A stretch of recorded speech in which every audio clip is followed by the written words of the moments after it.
Кочкар Ата шаарындагы оорукананын имараттары жерди аянттары менен кошо менчиктештирилип кеткен. Бул тууралуу УКМКдан билдиришти. Атайын кызматтын маалыматына караганда, ал жердеги атка минелер 1993 жылдан 2009 жылга чейин оорукананын балансындагы 4 имаратты, төрөткананы 1 бөлүгүн жана 28 сотук жер аянтын менчикке чыгарып кетишкен. Учурда оорукананын аймагында 2 турак үй, 2 жеке клиника жана 5 дарыкана курулган деп айтылат маалыматта. Ошондой эле объектилерде шаардын ооруканасынын балансына кайтаруу иштери башталганы кошумчаланды.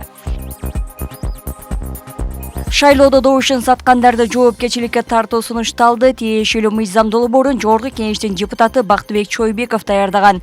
Анын негиздемесинде шайлоодогу мыйзам бузуу, айрыкча добуштарды сатуу демократияга коркунуч жаратып, жарандардын эркин тандоосун бурмалап жана шайлоо системасына ишенимди азайтат. Бул көйгөйдү чечүү максатында Кылмыш жаза кодексинин 196-биренесине өзгөртүү киргизүү сунушталууда. Анда төмөнкүлөр каралган. Добуш берүү укугун акча же материалдык баалуулуктар, кызмат көрсөтүүлөр же башка жеңилдиктер үчүн саткандарга кылмыш жоопкерчилигине киргизүү, 10 000 сомдон 20 000 сомго чейин айып салуу.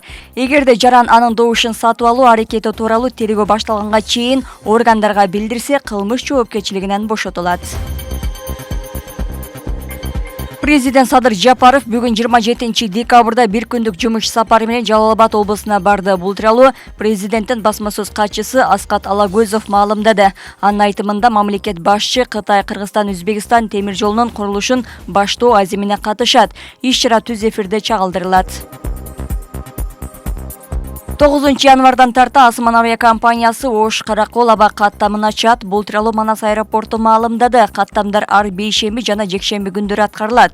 Билет баасы 4600 сомдон болору кабарланды. Маалыматта бир жуп лыжа бекер берилери айтылды. 11 декабрда Асман аба жолдору мамлекеттик авиакомпаниясынын Даш-8 үлгүсүндөгү учагы Бишкек Каракол каттамы боюнча каттамдарды аткара баштаган.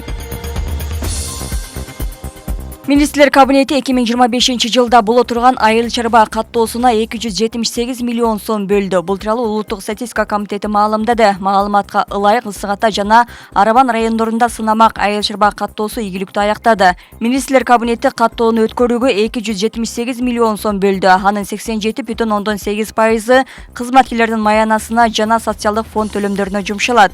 Каттоо иштерине 6,8 миңден ашык кызматкер тартылат. Бирок толук масштабтуу иш-чараларды ишке ашыруу үчүн кошумча каржылоо зарыл. Ошондуктан эл аралык өнөктөштөр менен иштер жүрүүдө. Мисалы, буунун азык түлүк жана айыл чарба уюму $30 000 бөлүүгө даяр деп айтылат маалыматта.